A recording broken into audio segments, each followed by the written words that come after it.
Thank you. Thank you so much for having me. I'm truly grateful to be here today. I think at the start of my year, which kind of started in November, I put out to the universe that I would love to do more public speaking or feel comfortable to share my story. And so I appreciate this opportunity, Gavin.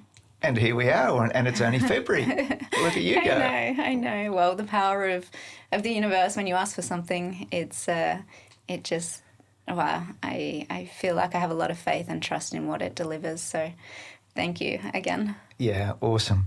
Now, you were born in New Zealand, immigrated to Australia when you were 7, relocated to regional Victoria.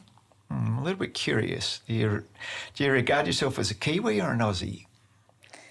Well, true Stacey style, I'll have both. I am a proud Kiwi, but a very, very grateful Aussie. It has taken many years of living abroad to really understand how grateful I am to call myself a Kiwi and have my Aussie citizenship as well. Yeah, we love our Kiwis. I spent a lot of time in New Zealand, and I regard myself as a part Kiwi, part Aussie as well. So that's fabulous. And you grew up in a region known as Tauranga? Tauranga, yes. Yeah, and that's a pretty beautiful part of New Zealand as well. So let's start with, where did it all begin for you? What would you like to share with us about your life as a young girl growing up? And what did your parents stand for? Well, I think it began around 18 months. My mum would say that from 18 months I was a terrible 2. I was very strong-willed and determined, very independent, and did things differently or did things my way. And I guess that independence or that will to do things differently carried me throughout my life to where I am today, always questioning the status quo. And so we moved a lot when I was young, or throughout my life I've moved a lot. So I've always had this ability to adapt, to change, and to find myself making new friends, creating new opportunities. And my parents have been a huge part of what I've been able to accomplish and experience over these years. So my parents were farmers, and they moved from New Zealand when I was 7, and they have always worked for themselves and done things, again, also differently. My dad is very connected to the ethereal realm, I would say, and so from a young age we were invited to connect with gratitude, around the table after school, or as we would eat dinner. It was that we would sit together and eat and talk about what we were grateful for. Also, I grew up with Dad listening to Wayne Dwyer, Tony Robbins on the cassette tapes way back then, and also having these books in our library as well. So this personal growth, or this want to do things better or to have more, was always something that contributed to the ways that I've moved and grown as well. Yeah, that's fascinating, because if we look back on it from an Anthony Robbins, Dr. Wayne Dyer perspective, or Anthony Robbins has now been doing what he does for nearly 5 decades plus, and to think that your dad, as you were growing up as a young child, and he's playing Anthony Robbins cassette tapes, which is put the tape in, hit the play button and listen to that and carry the little player around with you. None of this what we've got nowadays. And then the influence of Dr. Wayne Dyer, who I follow as well, and I've been quite influenced by over time. Fascinating that those programs that your dad was running were actually being instilled with you in a subconscious programming sense that we now have a lot more awareness of in the world in relation to where our beliefs and values, etc., come from, and the programs that we run that are stored in our subconscious mind where they come from, which is through repetition. And then that repetition of what your dad was doing in relation to the positivity, growth, gratitude, the library of books, and just what are you grateful for today? What are you grateful for today? What are you grateful for today? That becomes the norm in your world. Whereas for a lot of children, there's so much stress and strain in families that the programs that are being instilled are really disempowering and negative. So I can really feel and resonate with the gratitude that's come from that programming from your dad. And where is he in life now in relation to his values and beliefs and what he's doing? Yeah, I think he's still very much in that place of, a huge believer of everything that happens to us is for us. And like you just said, subconsciously that was instilled in me at a young age, always to look for the positive, and to see what is happening that is actually happening for me. And for us. And over the years, farming, there were so many challenges that they overcome to get to where they are today. And, life is always testing us or throwing us these opportunities, really, is how I see them, to grow and evolve. And for us to be able to share that too with others. And I look back on my childhood, of course, there were some challenges that I met, but we grew up on a farm, so there was so much freedom to play and to laugh and to explore. And having even Dad's meditation practice. I remember at one moment I inquired with him, like, why do you do that? When do you do it? And it was all about access. He said to, I when I'm called to, when I feel like I need to drop in, even to he's done a lot of fasting over the years, and it's to access this deeper level of consciousness or knowing, or to access the truth, which I feel has very much been imprinted on the ways that I move and what I have in my daily, weekly, monthly, yearly routine is to access that. Meditation, it's interesting that you talk about your dad meditating when you were a child. We have our son Ari that's 2.5, and I said to him, "Bye, mate. Dad's going out now." And this was last night, and he said, "Daddy, meditation?" I said, "Yeah, mate. Dad's off to his meditation group," and I went off to my meditation group, and that's for an hour each week. And we have a group of I think we had about 20 there last night. It was quite substantial, and in that meditation, it's a pure just stillness meditation, and all about just concentration and awareness. And it's like what I try to coach and instill in people. When you find this place of stillness, you will be quite surprised at what comes to you in that place of stillness. And I'll just show everyone. Here we go. This was some of my journaling after last night's meditation. So I would take my journaling book with me. There it is there. And at the end of the meditation, I would just open it up and write down a few things that my instructor John was talking about, and certain things that come through me right then and there. Mm-hmm. So I had them there. Oh, done. Awesome. Great. So meditation has become a big part of my life, and I really encourage people to take it up. And it's like everything, practice, practice, practice, even if it's 5 minutes, 2 minutes, 10 minutes, 1 minute, a walking meditation. Yeah. You will be surprised over time just how much peace it can bring into your life and stillness. I completely agree. And it's something that I share often as well with the meditation with clients, is that if we cannot give ourselves 5 minutes is nothing, then how can we expect to have someone else give us that time? So if we can show up for ourselves, others will start to show up for us as well. And in that time of 5 minutes, there's, over time, there's this want or need or this desire to sit in more time because of the insight that we receive, or the guidance, or what we feel. And the thoughts will never stop, but we'll be able to find the space between those thoughts. Yeah. And Yeah. Dr. Wayne Dyer talks about that quite regularly, and even Eckhart Tolle. Yeah. The space between your thoughts, and that's where you need to be. And when you can lengthen the space between your thoughts, you can find some stillness. Yeah. And stillness can lead to concentration. Yeah. So tell me about the school. What did school represent for you?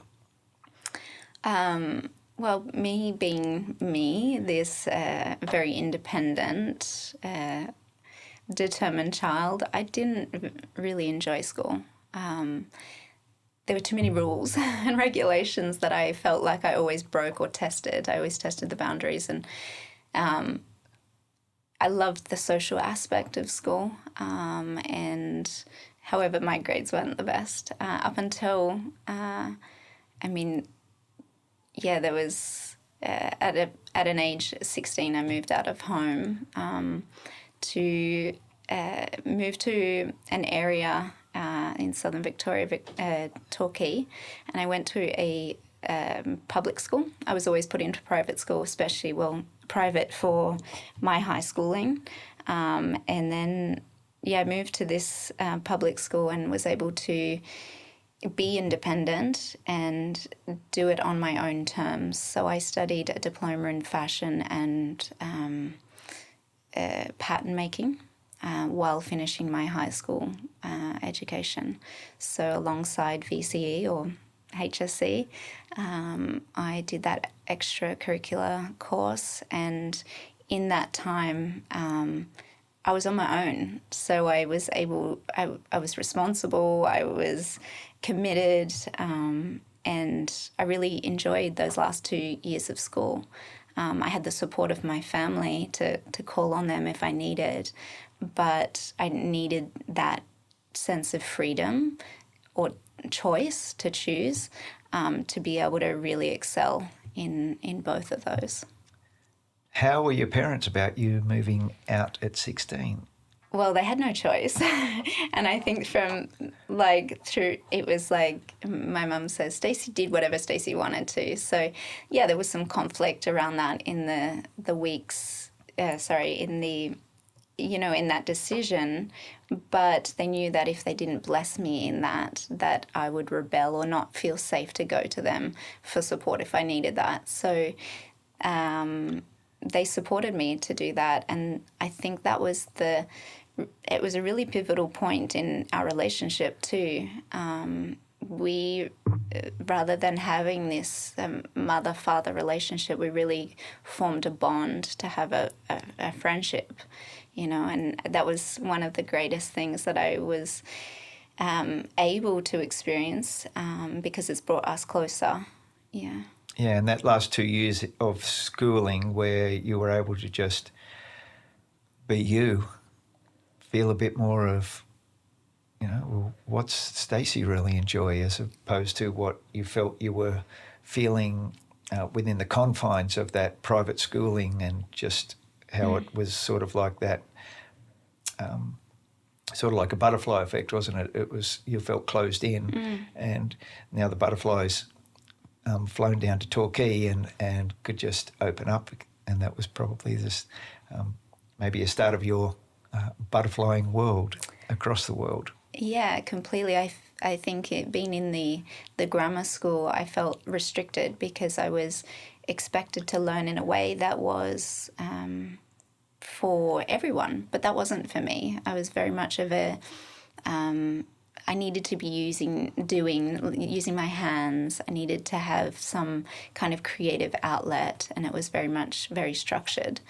I also, always in school, I was like the boisterous one. I always got in trouble. They called me the ringleader, because if I dyed my hair purple, the others would dye their hair purple, or if I wore makeup, they would wear makeup. And then I also had a moment in that school where I was bullied.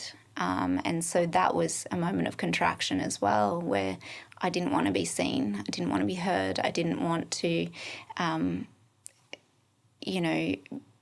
didn't want anyone to see me, So, and then going to this new school was like I had an opportunity to expand, to start over, to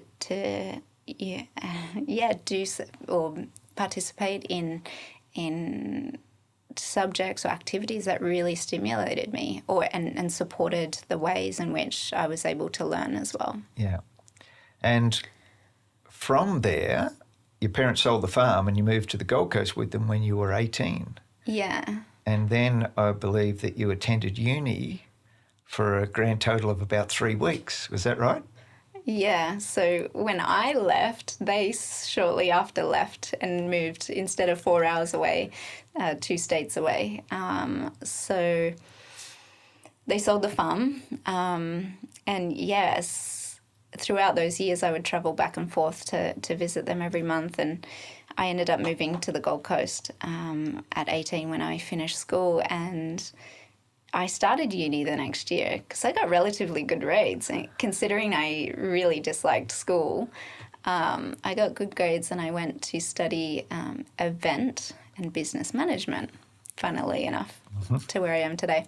And I went for 3 weeks, and I after the 3 weeks decided to defer, that I wanted more life experience. I went to the Southern Cross University here on the Gold Coast, and a lot of the students in my class were older or had already travelled and had that experience. So I want to feel left behind, and I wanted to travel.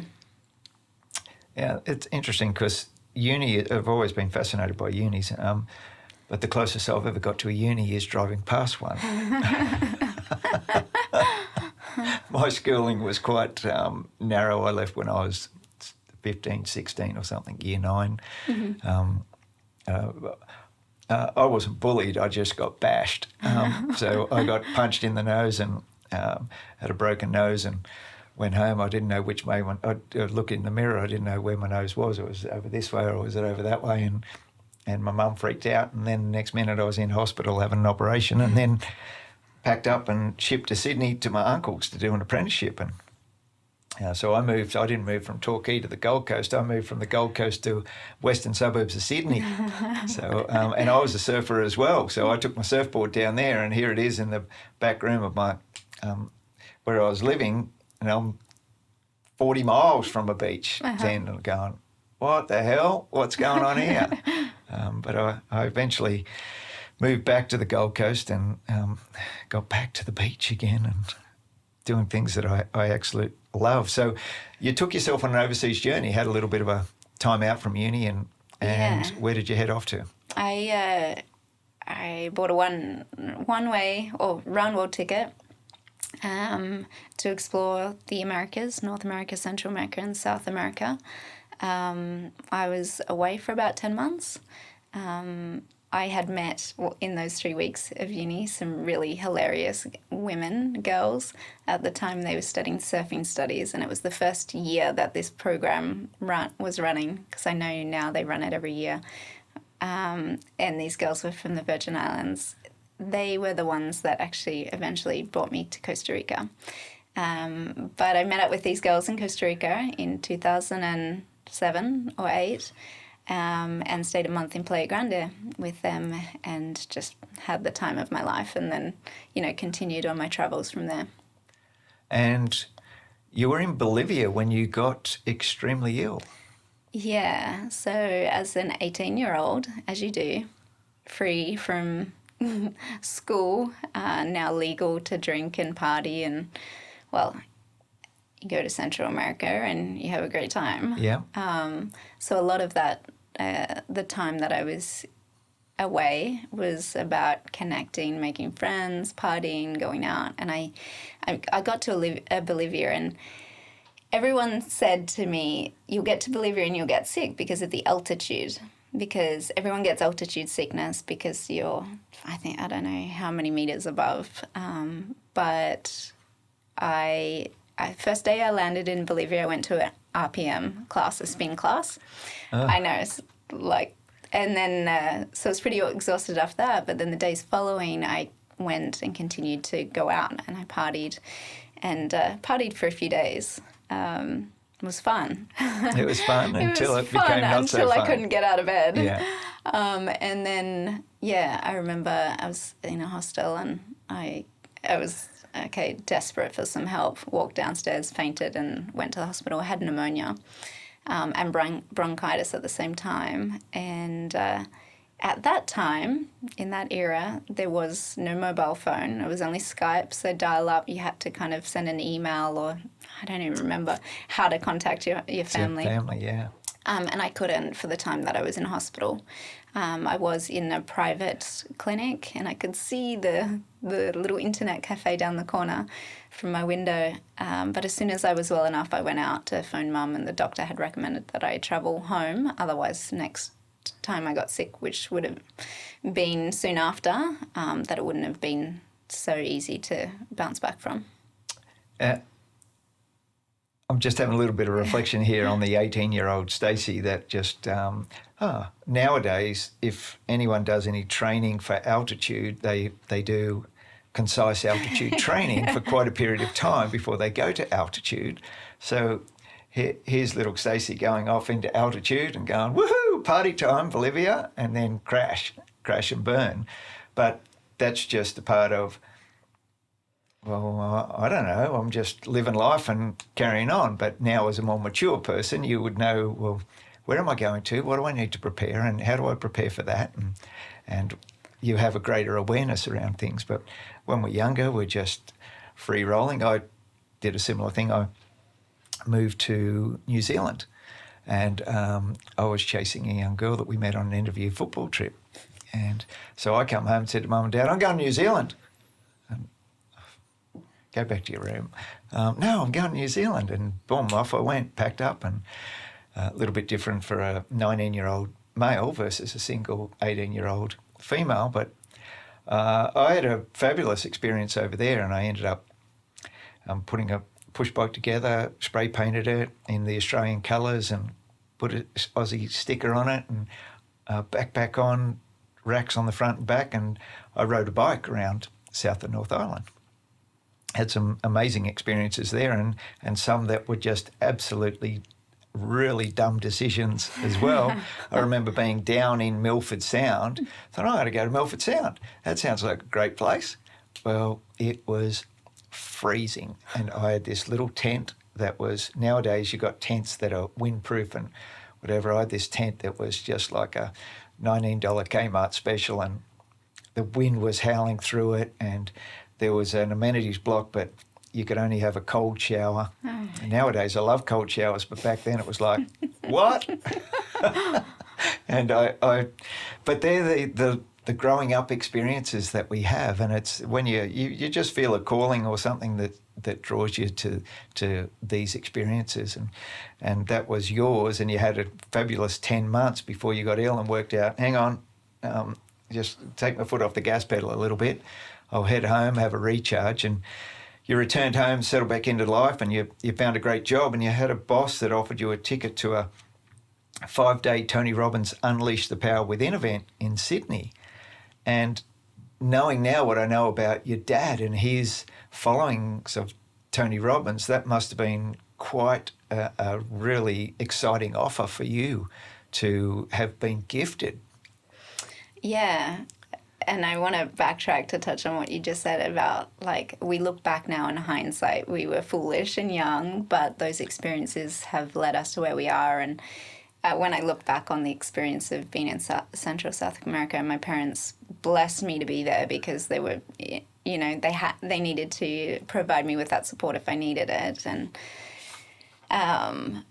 but yeah, after getting home from that trip, I was in the workforce for some years, in a relationship for some years, and I guess towards the end of that relationship, I was really unhappy, and I'd been unhappy for a long time, and I built the courage up to step outside of that, to choose myself after some time in contraction or where I wasn't in my truth. And as soon as I did, the universe or the light opened to me. I had a garden, in the community garden down the road. I was working a job that I was required to wear heels and a skirt and a suit for work. So every lunch break, I'd go out and get my feet in the soil into the garden. And through that experience of being in the garden and then that transition from the relationship to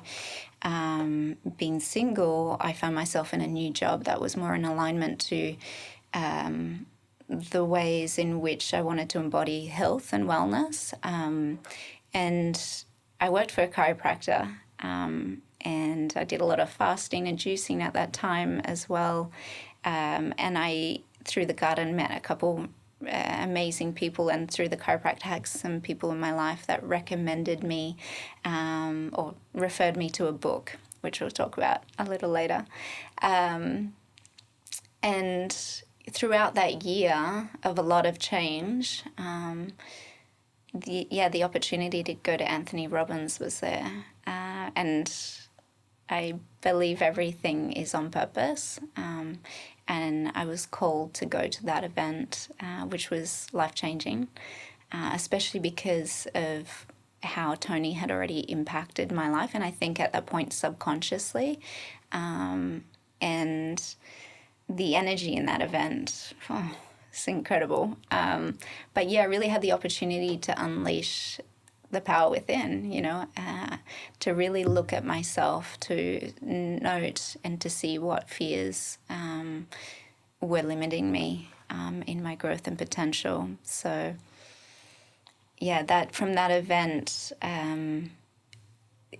in the uncovery or the uncovering of those, I felt really empowered to go out and follow my heart, and that felt like going overseas. And so I packed up my things. Months after that, I was on a mission to save as much as I could, and yeah, packed up my life, my apartment, sold everything pretty much, and moved abroad. Now, we skipped a little bit there because Tony Robbins actually called you out at that event. Yeah. And basically just had a one-on-one intervention with you to help you break down some limiting beliefs. Now, we can talk about, consequences or how lucky, but in all reality, there was probably a synergistic energy there that had come through your parents and through you, and that he was more than likely aware of as well, given what I know of Tony Robbins. So what was it like to just be in that presence and just on that, and you can see in him when he is with someone, he is just he is just with them. It's like there could be 10,000 other people in that stadium, but he is just with that person. Yeah, and that's exactly how it felt. And it wasn't, I wouldn't say it was an intervention, but at the end of the event, we were invited to come up to the crowd, and, the energy of Tony Robbins is with dancing, like getting out of state or getting into state. And there were many people around the stadium or around the stage, and he reached his hand out, like looked me right in the eye and reached for my hand, and he said to me, "You are beautiful." And I get emotional sharing that, because I always feared to be myself, or when I was myself, I would be judged. My inner critic I would judge myself. The bullying from school, I always felt like I had to hide Stacey, and yeah, in that, because I had written down in the program, one of the limiting beliefs was that I'm not, and I never saw or had been able to see myself for who I truly was or accept myself for that. And so it just felt like he really spoke to me in that, and it was like, yeah, I am, and I can be celebrated, and I don't need to hide. And I think this has been carried with me until today, and I'll carry that with me just to remind myself that I can be celebrated, and the worst critic is my own inner critic. Inner critic, yeah. And just that one statement, that one, just that one interaction of just a human to human, of just to be able to allow you to feel you and be okay with Stacey. It's me. I'm Stacey. I'm beautiful. I'm okay. Yeah. So that's. Thank you for sharing that. I can certainly feel the impact that had on you, and the help that just that little interaction would have had, just to just make you just feel, I'm okay. I'm worthy. Yeah. Thank you. I'm worthy of me. I don't need to be, I can get that inner critic out of my head, and sometimes it comes along, and sometimes you got to give it an uppercut and tell it to bugger off and get out of here. You're impacting my. I'm going that way. I'm not going that way, and so get lost. Yeah. And that, once again, so here's the butterfly and the cocooning in, and when you were feeling, the inner critic and non-worthy, and the relationship that was impacting you, where you felt you lost your way a little bit, and you couldn't be seen or heard, or and to then having this experience opening up and going, I'm ready to fly again, and off you went. So this time you took yourself off to India. Yeah, and I don't quite remember what drew me, or what process there was to have this plan of what was to unfold in where I went. Other than my mum, from a young age, she influenced us, and in the ways in which she provided food for us. It was never anything in a packet. If we had a roll-up, it would be a fruit dried roll-up from, homemade. Homemade, wow. Yeah. My friends would say, you've got seeds in your cupboard, because Mum had seeds, not like packets of crisps or anything like that. Never any soda. So I always was very interested in health, and having that year at the chiropractic, or almost a year, I was very much interested in my own health and well-being, and the Ayurveda spoke to me. There was a course happening, and it was Ayurvedic is an ancient, very ancient Eastern medicine, and it's a 5-year degree. So I did a 3-month, a very short course in this, where I learnt a little about the detoxification methods, the massage techniques, Abhyanga, Shirodhara, and in that time of that course, every day I was practicing with an Indian yoga teacher. My yoga journey started at 16, but I think it was in those moments of being in India, in the motherland, was really where I was able to shift from it being primarily the physical practice or asana, to having more of a devotional or spiritual practice of yoga. And after the study that I did, I made my way to this retreat center, which really was... we can cut that bit out.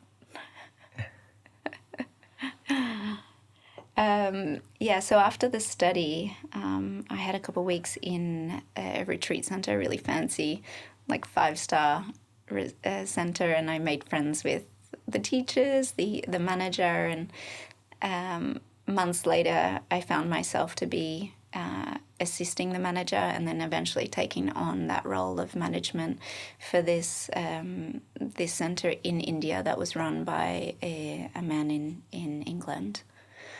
And how long did you spend there? In India, that first visit was, that first visit was 3 months. 3 months, yeah. And then I made my way to London, England, and then found myself in Spain.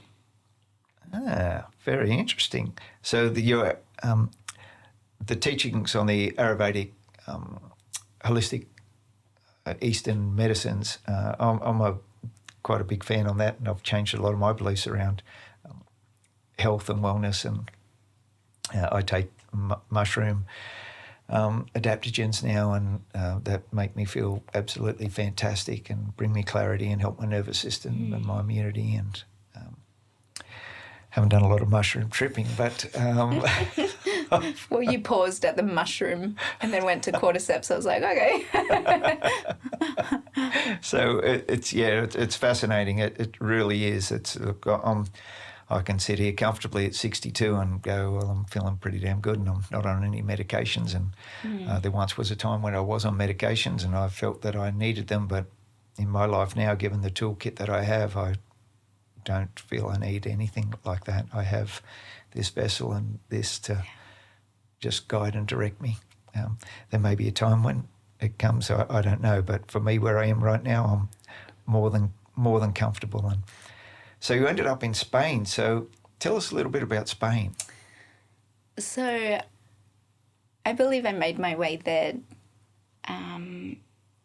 as a part of what I experienced in the Tony Robbins event, and it was some insight in a meditation that I had, that I was in this foreign land and that there was a footpath, like a cobblestone street with a house on a hill and like sunflowers in the distance, and it felt like it was a different language, different culture. And so I made my way to Spain. I landed in Barcelona, and the only plan I had was to do an immersion, a Spanish course.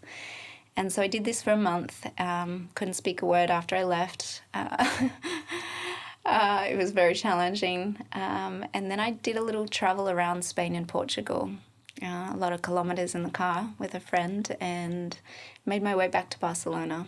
It felt like my time there wasn't done, and so I stayed in Spain, in Barcelona, for 3.5 years. And over that time I travelled. As I might have mentioned, I started to work for this retreat centre, and I travelled in the seasons, some years more months than others, like 2 to 3 to 4 to 5 months, working online. And so that's what I did in Barcelona. But I also started teaching yoga in a really beautiful spot by the water in Barceloneta. And it just started with some friends, and it evolved to being many people on a Sunday, to then evolving to opening a studio there, or renting out a space. And that was when the teaching really started to, I think teaching really allows me to feel free from myself. There's some liberation in finding my voice or sharing and being a channel for this, for the guidance that I receive. And so, the teaching really made its way into my life then in Barcelona. What were you noticing about yourself as you were evolving through this journey in Barcelona? I really started to develop some confidence that I had lost or lacked in the years prior. Confidence in being able to show up as I am, and I love the culture, the Spanish culture, because, and especially I think being in Barcelona, I learned that the people there, they like to have fun, but they also work to live. So it doesn't matter what you do, you work to pay the bills, to live a really joyful life. Whereas where I had come from, or in this culture, there's a lot of living to work. Less time for joy and play and connection, and more time for hustling and like being someone other than yourself. And so the life, or the way that the approach to life in Spain was really something that I loved.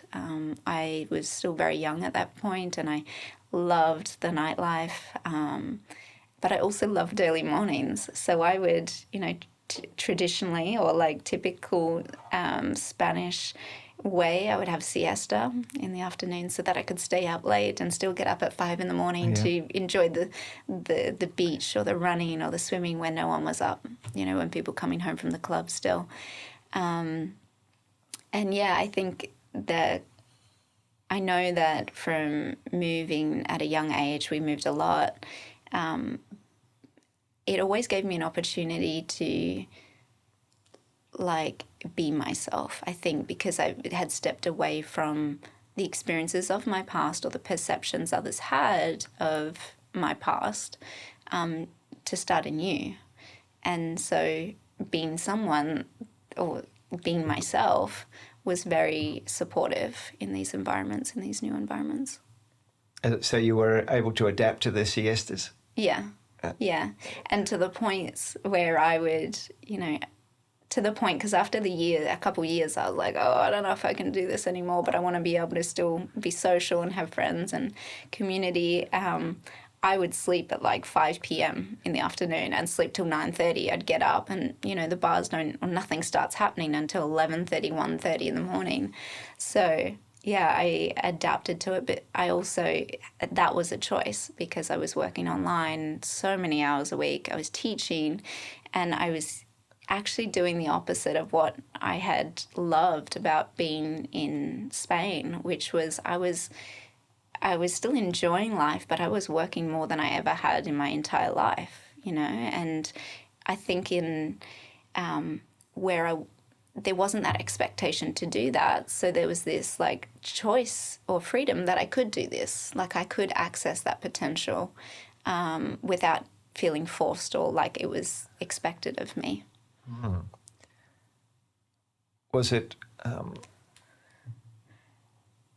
work fulfilling you or you fulfilling work?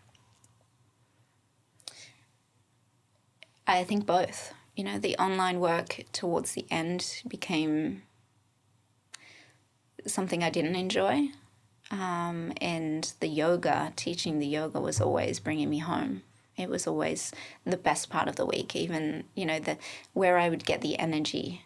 I wouldn't have it showing up or to get there was okay, but then what I was doing was really fulfilling and teaching and growing community and having, a very international community in Barcelona. And because it was when I teach, I access this wisdom that is mine, but it's also channeled. It's magic. It's magic, yeah. Comes to you. Yeah, through it you. does, and through me, yeah.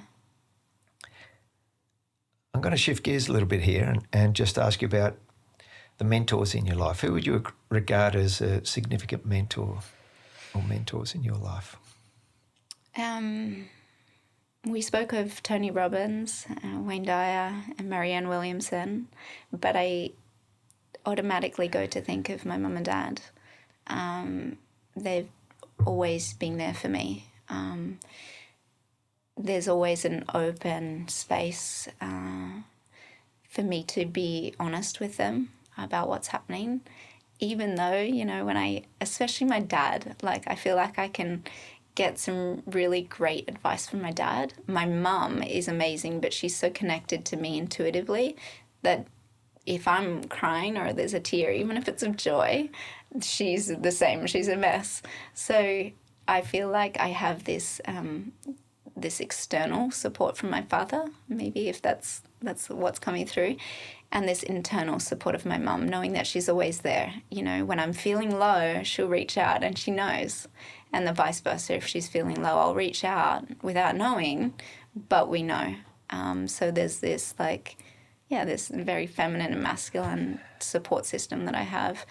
I think having them accept me for who I am, especially from such a young age, and knowing that Stacey would be Stacey and do what she wants to do and write her own rules, having them support me in that has just allowed me to open to new experiences, new communities, new countries, languages, they've never put any pressure on me to go to university or study. They never did that for any of us.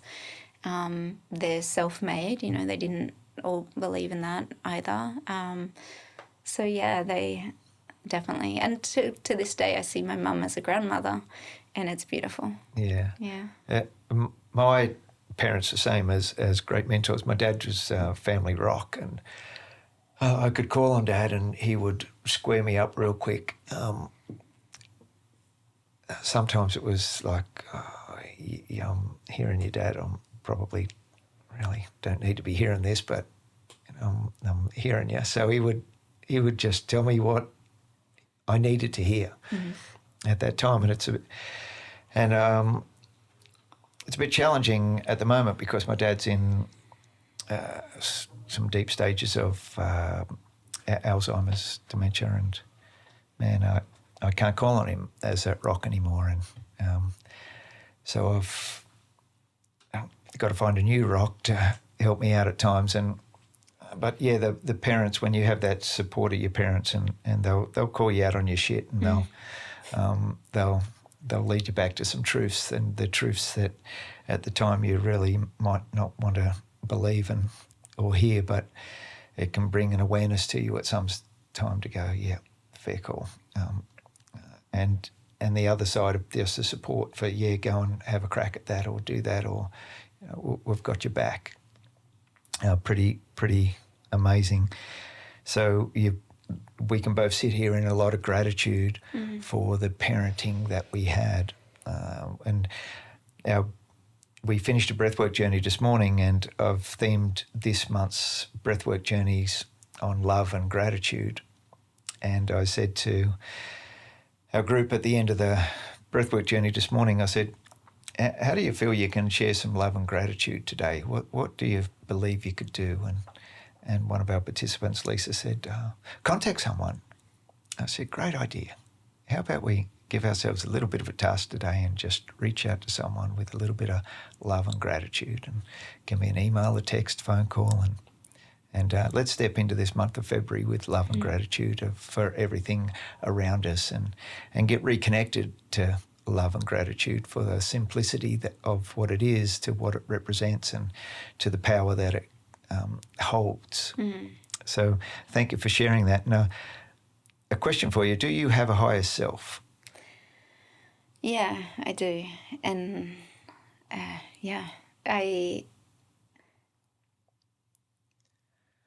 do.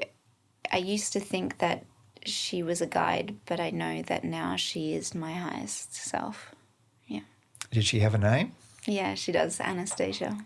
Anastasia. So when did she come into your life? She came into my life when I was in the community garden, and making that shift from the relationship to the new job within that year of Tony Robbins before leaving Australia. Yeah. And how has she helped you? She has guided me. She appears, not all the time. Over the years, she's appeared sporadically in times of need, or times of uncertainty. And she's always just offered her presence and support, which may come through some insight or some words. She came through this morning, actually. Awesome. Yeah. And yeah, she has been a part of many pivotal moments in my life, which have led to some change and decision making. Yeah, I quite often hear people talking about their higher selves, and I've even made reference to it as well, where I've started to feel into my higher self and have the things that drop in and come through from my higher self to just give me that support and connectedness, and quite empowering. And from Spain, what drew you to Costa Rica? So as I had mentioned prior, I was there on that first trip to meet with my funny friends. And so it'd been 10 years since that time prior, and so I went back to meet with them. They were all kind of living abroad, but we all met in this one place, and they were running surf and yoga retreats, or they're still going and doing amazingly. And so I was invited to meet with them, but also teach the yoga on their retreat. And Anastasia actually had just come through the months prior, and the guidance was that it was time to move on from the job I had in India. She came through in a Reiki session, and so in the decision of moving forward from that, I had a month to spare between India and returning to Australia for a friend's wedding before going back to Spain. And so I was there for a month. The month was amazing. The sunshine, the surf, friends. It was really exactly what I needed in that time. And I came back to Australia with the plan of returning to Spain after the wedding. And I decided to take some more time in Costa Rica to explore what that could look like.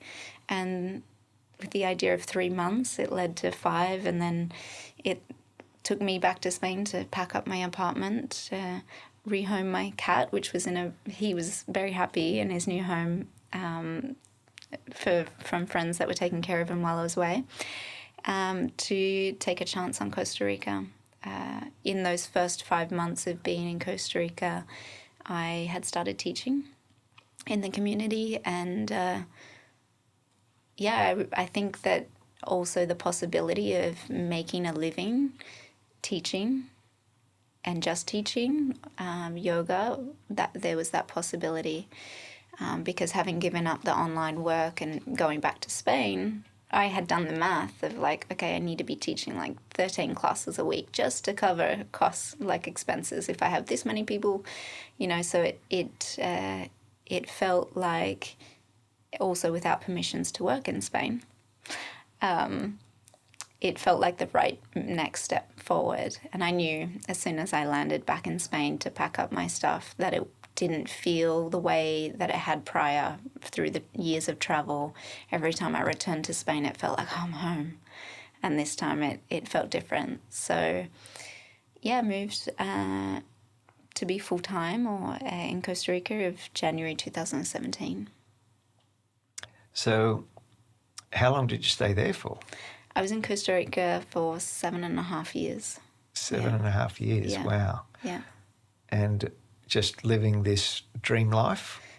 Yeah, I laugh at that because I think that was the perception of others as well, and mine too, to start, because I got to teach yoga and surf every day, and I made a good living, and as the community grew as well, and with being consistent, my business growing. However, with growth, comes a lot more stress or responsibility, a lot more commitments, and with COVID, inflation, and then the construction in the community, it got really busy. And even though I still found the time to surf and do the things that I really love and travel, and I had a lot of freedom to travel, I would spend 3-4 months of every year away traveling or spending time in North America. And it was amazing, but it didn't come without its challenges, for sure. Yeah. But they say that for a person to make a massive transformational shift from who they are, that it usually takes a major event or an accident, injury, or a certain situation to trigger the realization that their current reality is no longer serving them. Would you agree? Mm-hmm. Yeah, for sure. And I feel like I have encountered that many times throughout my life. But one that comes up for me is in Costa Rica. A couple years ago, I was broken into. It was a robbery. They broke into my home while I was asleep. Thankfully, I didn't wake up because it could have been a completely different situation, and that my door was closed, or I just have thought about all of the possibilities of how that could have gone way worse than it did. And I do believe that this event happened for me. And I think it was that the following afternoon where I knew that this is for me, and there was gratitude and there was forgiveness too in the following days for those that have had come into my space and taken everything. So that the break-in was really the breakdown. Yeah. Yeah, because I could imagine the trauma associated with that break-in as being a young woman on your own, two men break into your unit. Anything can possibly happen. You don't know the state of their mental health, etc., or what they're after. But fortunately, they just took things, and it was probably a great thing that you didn't wake up through it, and then who knows what could have happened from that. So it must have been a horribly traumatic event from that. So after that event happening and you were feeling different, what were you noticing about yourself there, and what was happening internally for you? Well, following that event, I was very much in a state of stress, fight or flight. I know there was like the night, going back to knowing why that had happened to me, I really felt protected by my guides or spirit, because the day prior, a very special pendant of mine, which I would wear through traveling through airports, it was like my protection. It broke and it just fell from nowhere, and it smashed into pieces, but right through the center of this man that's like this body that's on the stone. And I thought, oh, that's weird. And then that night I stayed up a little later because I was booking a ticket to go and spend a couple months in upstate New York in my little spot. And my computer had done an upload, which I don't even know how to do that, but it done it automatically. And I always put the bars down, or the broomstick kind of things in the bars of the window of the sliding door, because you kind of live like that in Costa Rica, right? And I normally would hold like my computer and phone in my bedroom, but I had an early morning class to get up to that next morning online, so I'd packed my computer and everything, the GoPro, into one bag. And I also was teaching back-to-back on a retreat that next morning as well, so I knew I had to get up super early, so I pre-prepared everything. And so I think they didn't come into the room because they had everything they needed right there in one bag, and then the car keys. But yeah, I never felt unsafe in Costa Rica ever, and I would always preach to how safe I did feel. I remember saying that weeks prior to that incident to a couple dear friends of mine, and yeah, then that happened. So I think I've rerouted away from the question that you had in that, okay. This is what happens. I had already booked this ticket, which was 10 days away from that incident. So I don't know if I would have gone if I didn't have the ticket. But that was an opportunity for me to leave as I had planned. And I went up into the mountains. As soon as I got there, it was like my nervous system just crashed. Like, okay, you're no longer fighting or like on high alert. You can relax now. And it was in that moment that the trauma of that, or that experience, really started to sink in. And over the years, I'd gone through highs and lows and moments of depression or falling back into behaviours of addiction. But I was always able to get myself out, and I always knew it was temporary, and also believed that, okay, this is just a moment of contraction or coming in to be able to then spread my wings again. And this time just felt very different. There was a lot of darkness in that. Yeah, I can relate to some of the darkness and the lightness through my battles with depression. over the years that I've expressed it many times that, and look, I didn't have, no one knew much about mental health. It's only come to light in the last probably 1 to 2 decades where it's more open. But I had my battles where I had these extremely high highs and then extremely low lows. And when I was in an extremely low low, it was like, how long am I going to be here for? And then the switch would come on and this up here would tell me that, oh, you're coming out of it in a couple of hours, so get ready. So like, what do you mean? And then boom, I was back. And it was sort of like the way to think about it for me or to express it was like someone opens the top of my head, takes this brain out and puts in another one here and goes, all right, we're going to drop you in a hole. We don't know how long you're going to be there. And then when we're ready, we'll take that one out and put your, what we call normal brain back in and ship you out there for a little while. So the high highs and the low lows, and now that I understand a lot more about it, and I've managed to implement a lot of wellness tools for myself. I still have my down days, don't get me wrong. Even on Monday I had a day that I just felt I don't feel right here. I just feel shit. Actually, I feel I'm just going to take myself out to nature. Mm-hmm. I jumped in my car and it was pouring down rain day, went out to this beautiful creek out the back of Chillingham and got out of the car. I was just in my board shorts, it's pouring down rain. I'm just like, standing in the rain going, oh, this is better. Walked up the path a bit into the creek. In the creek, it just rains pouring through this rainforest and it just started to bring me back to me. So I just needed that. But it was the recognition of what was happening to me to then be able to recognise what I needed to assist myself to move through it. So yeah, I can relate to that. And with your experiences of what this experience for you, this traumatic experience leading you to get some assistance to then being diagnosed with ADHD.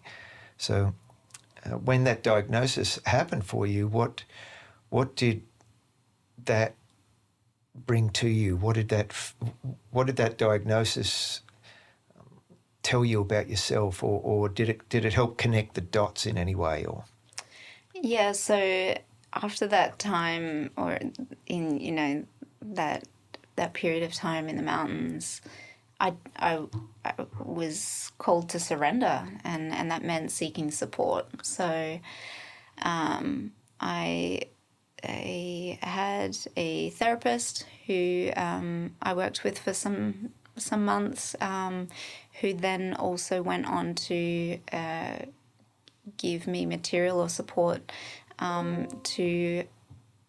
she pointed me towards ADHD. I read a couple books and listened to a lot of stuff which really resonated with the ways in which I had moved throughout my life up until that moment. And in getting the diagnosis from the psychologist, it really affirmed for me a lot the ways in which I operate, the ways in which my mind works or doesn't. There was a lot of, to begin with, there was a lot of grief and sadness that I had managed this for such a long time, Also, what I was told or what was shared with me is that in these traumatic events, or when there's something that happens like this, it can turn the volume up on what it is that you experience.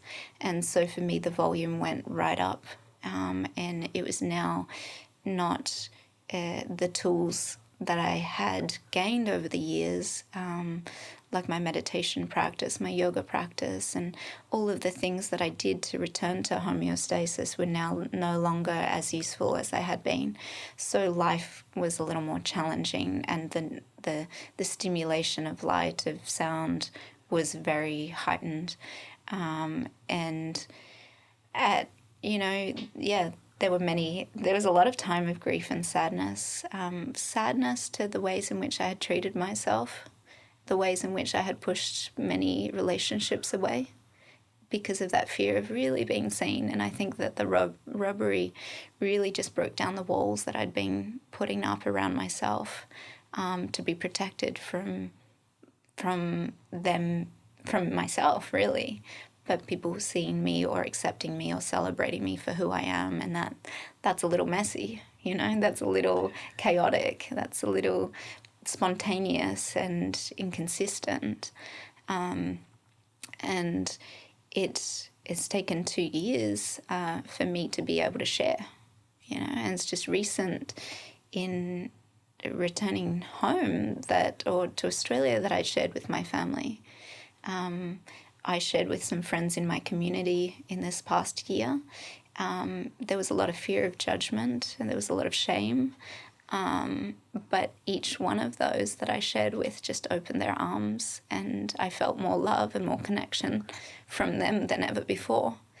But I guess I did it on my own for a long time until I was willing to able to accept myself, as me with this. And now I can laugh at myself because I've got all of these quirky, interesting, weird traits and things that I focus or fixate on, and then things that I don't, and I feel like the laughter or the not taking it too seriously has allowed me to soften and surrender to like, hey, that's just me, and I accept myself for who I am. And for the first time in forever, I've been able to see myself physically as I am without picking or never being happy, and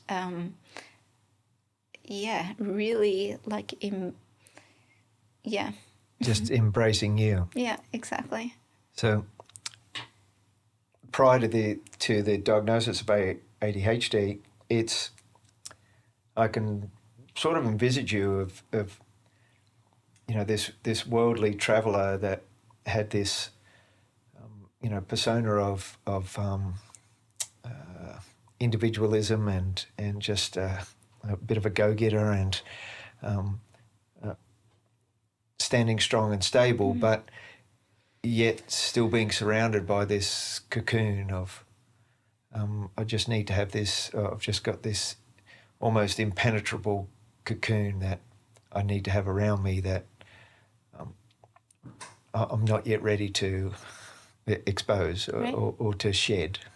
Completely. And I something I was thinking of this morning is that, I think my strength was always seen by me as my ability to be independent, to stand strong, to do anything I put my mind to everything's good, and I think from a young age as well, and the influence of my parents is like, for women, I think many will resonate with this, is like, if we fall over, get up, stand up, keep going, keep pushing forward. And in showing emotion, we were kind of told like, no, you're weak if you show emotion. And so for a long time, I've seen myself as this force of showing up, this strength to hold space for people, to not pretend, because at that moment it was like, everything's okay, I'll keep moving forward no matter what happens, I'm not going to fail, I'm not going to have a moment of weakness. And so in relationships especially, I would be fearful of being seen in that weakness, and in relationship we're seen in that as well. And so if I'm exhausted, or the many moments of burnout I had in operating my business over the last years, is that when I was feeling low, I would escape my life. So no one could see me in that, in that place of like insecurity or vulnerability. And what I have come to know and experience as well, that I can make more of an impact and help more in sharing my vulnerabilities, because that's now my strength, of really softening and opening to the emotion of not being okay or needing to ask for support, and not needing to push forward or move on or having to have it all together. You know, it's that I don't have it all together, and I know that this is now a process, and not everything needs to be perfect. And I've been a perfectionist. I am a perfectionist. You know, you come into my house and everything's in order. Everything has its place. If it doesn't, I cannot think, cannot focus.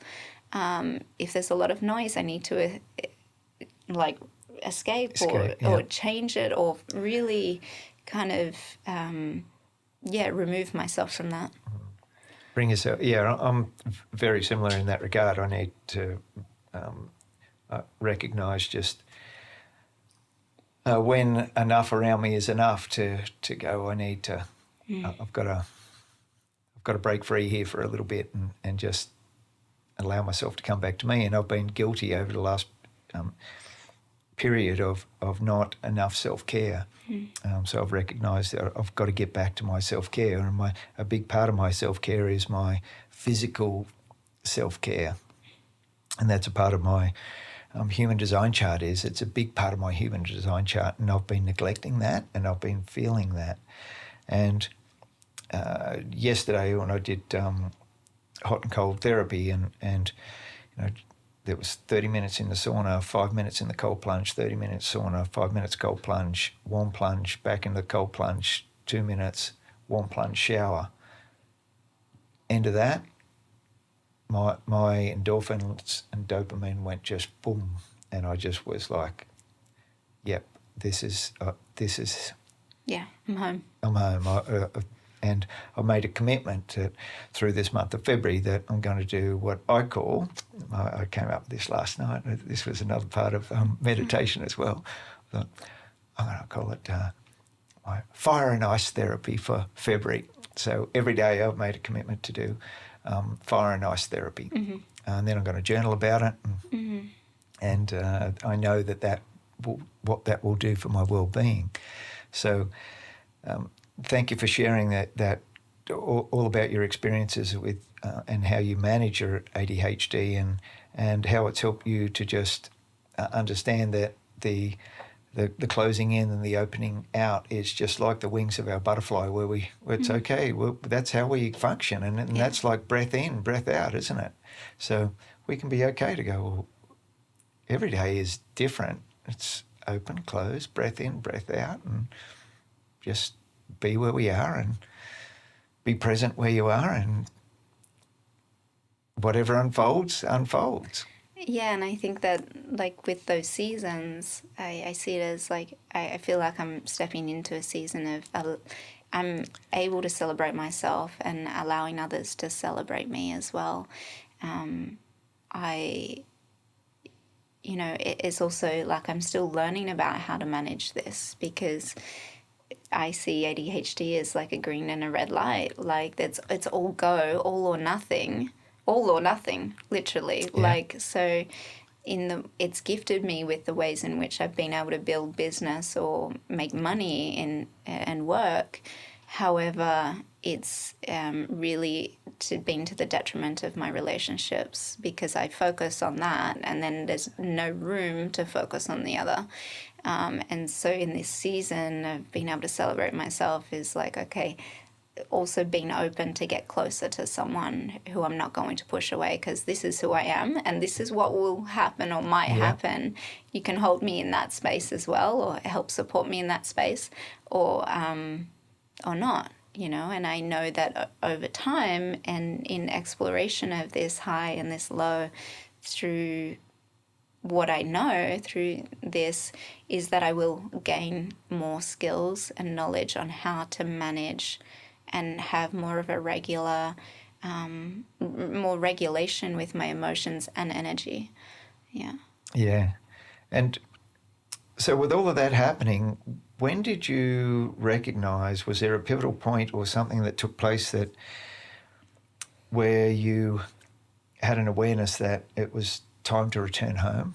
You'd spent almost a decade overseas, from a very young age. What were you when you first left? 18, and then come back and then went again, and then so almost a decade overseas. So what was it that gave you the awareness that it's time to go home? Well, coming back to the mushrooms, Yeah, yeah.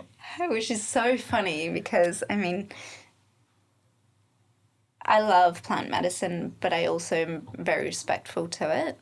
And I feel it's only when there's a calling. And it was in an October, and in October I like to spend my time in the mountains of Costa Rica. I had this spot that I would go to. It was on a private property, and it had streams running through it, waterfalls and cold water.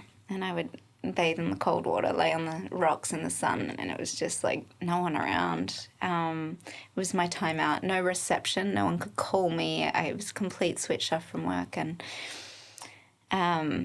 it was there. I did a lot of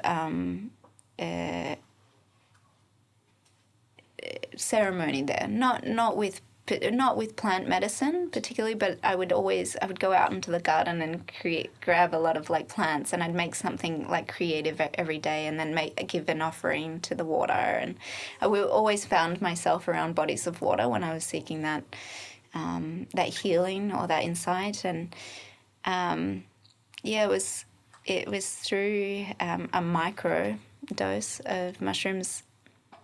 I laugh because the mushroom I was wearing in my ear have been wearing since January of, like, a couple months after that. A dear friend gave it to me after we were on retreat together in ceremony. Beautiful soul from LA, and it fell out this morning. Fell out this morning. Right. And I was like, wow. And in that journey, I'm going to backtrack a little. In that journey, the message or the insight, the most profound insight in that was like, you have everything you need. And I think that reminder of preparation to meeting with you today is that I have everything I need to be able to share and open to the truth, and to channel this, or to be guided here today, And so going back to the mountains in Costa Rica, I remember laying by the stream, and just the insight was like, oh, I've been in a pot. I'm like a plant in a pot. I've been in this pot for a long time, and my roots are bound. And it was in a time of just moving house, actually, from the home that I was robbed in to another in the community. And I was preparing to move into this other home, and the insight was, you've been blossoming and blooming, but there's no fruit because you're in a pot. Like, not many trees have fruit when they're in a pot, right? Yeah. Or it's very hard. And what came through is that, like, you need to plant yourself, like, into something that's not so temporary, or an environment that feels really safe for you to, like, expand your roots wide and down. And the vision was like an apple tree, and I love apples, and it was like the fruit that was to grow was to be enjoyed by those that I love, my family, and my gifts. And what had been trying to fruit for a long time had felt like I'd felt a little limited with the growth of community, growth of my business, and now felt it was like either time. And I had looked in properties to invest and buy in Costa Rica because I thought that was home, But with the break-in, the inflation, and the growth of business, and the ways in which I was burning out every month, overdoing it, it didn't feel sustainable. It didn't feel like a long-term thing anymore. And so with this desire to be able to grow fruit, it felt like, well, I need to plant myself in a place that I feel safe, but that is not going to be teared out of the ground or out of the pot or moved again. And so, I had that insight that, okay, I want to plant myself around people I love, and that was Australia. So I never imagined I would get to this point. Like, I never would have thought that would have been, because every time I came back to visit family into this area, it was no way. Like 2 weeks, 6 weeks was enough, So with that insight, I had shared with my mum, I just want to grow fruit. I want my family to enjoy the abundance of what it is that I have to offer. And I came to Australia to visit family this last year for a couple months, and with more of an open mind and heart to what it could look like. So I didn't make that decision there. I needed to feel into it once I arrived in Australia, and after the 2 months, it felt like for the first time, I was able to share myself or share my gifts of teaching with my family, and it was taken kind of seriously, but I think not by them, that I could take myself serious, and that they could also receive the benefits of the practice. We practiced every day for 2 months at 5 a.m. Like, there were a couple of days we missed, but they just loved it and felt like it had added years to their life. And so I was like, oh, I'm valued, or like I have something to offer. And not that I doubted that, but for them, you know, and seeing them age also made me feel like, hey, I want to spend more time with the people that I love the most, my best friends, and I want to see them in their older years. Yeah. Yeah, and for you yourself to then say, well, you know, you want to become, you were pop bound, so you felt that, well, it's time to now, you know, just let my roots go into the ground and let my relationships evolve and let my teachings just be exposed and let me as Stacey just be me as Stacey and just enjoy. Yeah, for sure. And I think playing small felt safe in the small community, even though everyone knew, you know, Stacey in the community because it was such a small community and there was only me teaching yoga.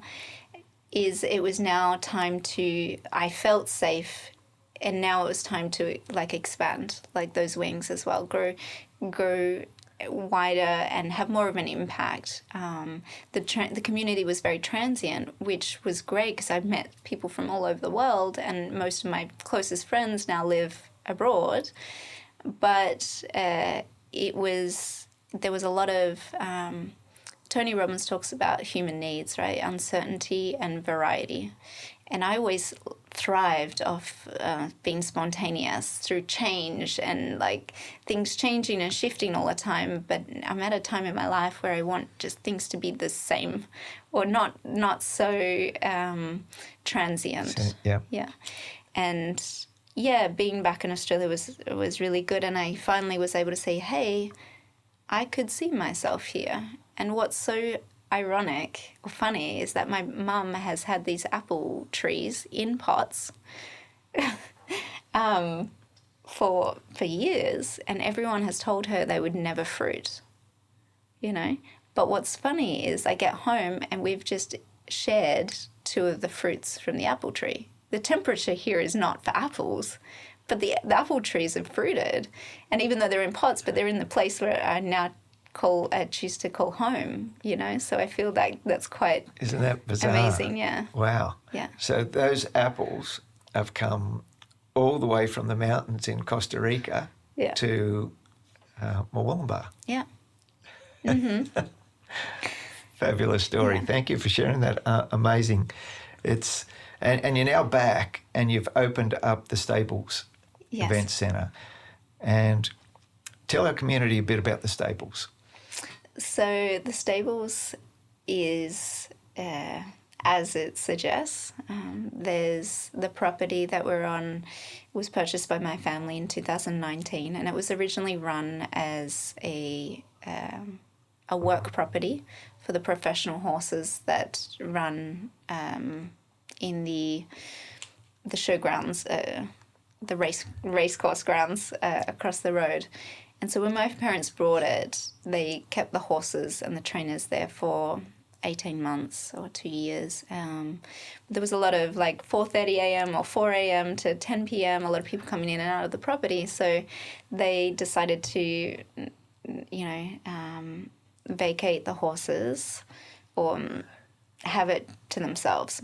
And so with the cleanup of the property and with the renovations that they've done, they've maintained half of the property to stay authentic to that. So there's stables.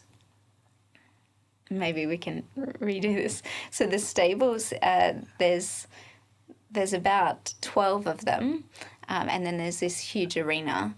And the arena was for the horses to run around, to roll in the sand.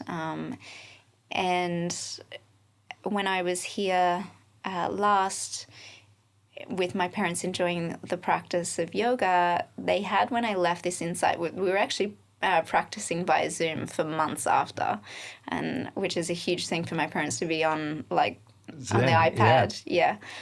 And they had this idea to build the floor up in the arena, and it's just above the flood level of the previous flood. They build the floor above so it could be a space for yoga, for them to participate in yoga, but also for if there was ever to be a flood again, a place to put, things. And so they created or built this beautiful floor in the stables in the arena, what we call the arena, and we've transformed it into an event space where I am currently teaching bungee fitness and yoga classes and working on some collaborations with yourself and with some others to bring some really exciting events to the community that will hopefully expand consciousness. There'll be events that are in line with our ethos of bringing community together and doing good for the community. Yeah, and for all our listeners, I've experienced the stables, and I've actually even done one of the bungee classes. I have to say I was a little bit bruised afterwards. It can be interesting, but luckily for me, I'm a mammal, which is a middle-aged man in Lycra that's used to bike riding, so my sit bones didn't cop it too badly. But the ethos around the bungee exercise is just around fun, bit of fun and fitness, and we had a couple of great laughs, and I'm back. I've booked in to go back for more bungee, and eventually I'll advance myself to the next round. What's the next level up? Step up. Step up. So I'll be stepping up soon. I'll get out of the fundamentals and I'll step up. Well, the first class is called Saddle Up. Saddle up. So yeah, the next so I'm one's to saddled step up. up onto the horse, and the next one after that's Giddy Up. Giddy up. I think I was a bit giddy after the first round, but it was a lot of fun. So thank you for putting it together, and I can see some great things happening in the future with what you've created out there. And for all of our listeners, the stables is located basically directly opposite the Murwillumbah racetrack. So if you get an opportunity to look up the stables, please do. So what type of a ripple effect would you like to have in the community? Yeah, so like you mentioned, with this fun and laughter and joy, I would love to have people experience that. That when they think of the stables, they smile, and that they know it's a space that they can come to be themselves, to feel safe, to open the door to their mind and heart, and to connection. I hope that people can feel the warmth and the love that's being put into this project, and those that we collaborate can also contribute to that, to their communities, and it's just an overflow of joy, of warmth, of love, and good vibration. Yeah, awesome. So what's life like for Stacey right now?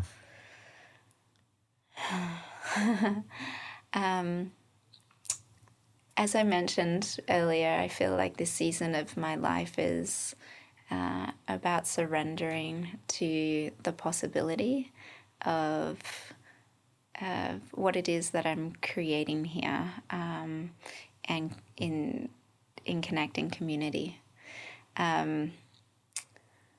Life has been very busy and very challenging over the last months of getting home and just adapting to new norms and ways of living.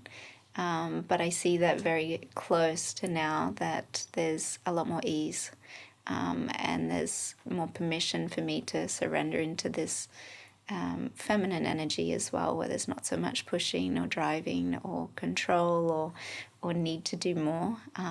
That there's just an acceptance to where I'm at, and I don't know if I answered that. No, that's beautiful. Thank you. A couple of quick-fire questions. Introvert or extrovert? Extroverted introvert. Extrovert. Yeah, I really enjoy to be around people, and I can be around people, but I get my energy from being in solitude and in nature. Yeah, cool. Pessimist or optimist? For sure, optimist. Optimist, for sure. Believer of? Magic. Lover of? Love. Love is infinite. Very nice. What comes to mind for you when you think of consciousness? The awareness of the internal and external realities. Presence. Yeah. Now,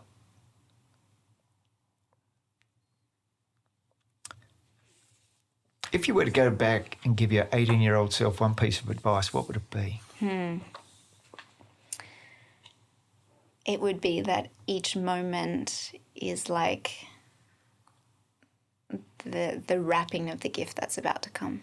Each experience is that. So we're just taking off the wrapping paper of within each experience to get to the gift or the core of the essence of what's awaiting. So would we think of it like a packet of minties? Yeah. Unwrap each lolly? Yeah. Or a pass the parcel kind of thing. Like each experience, each time you stop, there's an opportunity for you to unravel or unwrap what's happening in this very moment to get to the next layer or next point in your life, to be able to receive the gift in the end. I think that if I was to go back and tell her something, I wouldn't tell her anything other than just enjoy the process. Because if I was to tell her something, it would alter the experience she's already had. And the experience that I've had has brought me to where I am today, which I'm really happy and excited and content for this, where I am, you know, and what's to evolve or be unwrapped from here. And the gratitude for the experiences in life that you've had to right up till now. Yeah, and it would be just to stay true to you. Like, I feel like I've in many ways tried to conform or to follow sometimes the rules because I've felt like me being me was not enough, or it was too much, you know. And so in those routes to try and do things the way others do them, I've kind of missed some of the magic in between, if that makes sense. I think you've had plenty of magic. So Stacey, we thank you for joining us today. It's been magnificent. Now, there's one thing. You did mention a book earlier that you'd read that had a fair impact on you. What was that book? It was called Anastasia. Anastasia, the book. And which is, I wanted to touch on that. It's really funny because Stacey derives from the name Anastasia. Right. I know. Okay. So in Spain, if I say Stacey, they're like, you know, what? And it's like, oh, Anastasia. So isn't this just crazy? Wow. I know. And she's a woman in the Siberian forest, and she's just one with nature and in harmony with the universe. And she's a beautiful character. You have to read the book. And I'm one of her Dutchniks, one of her people, gardeners or earth lovers who share the magic of, or the possibility of what is. That's amazing. Thank you. I'm glad I asked that question. You're so welcome. Okay, well, Stacey, it's been fabulous having you as a guest on 100 Breaths, the podcast. I hope you've enjoyed yourself. Thank you. And I always finish off a podcast by asking my guest, Stacey, who are you breathing for today and why? I am breathing for all those that feel a little stuck or bound by their circumstances, for those who are ready, wanting and needing to make a change or a pivot in their life, and also for those who are in narcissistic relationships and abuse. That's something very close to my heart right now. Yeah, it is, but look, between us and between all of us, if we can just assist people through their challenges in life and bring a little bit of a smile to people's faces, and it can just take one sentence, one word, one conversation, one look to make someone's day. So thank you for helping make our day here today on 100 Breaths, and we've loved having you. Thank you so much, Gavin. It's been a pleasure to share with you and your community. Thank you. And that'll wind us up for this episode of 100 Breaths, the podcast with Gavin McGahey, and we'll catch you next time. Bye for now.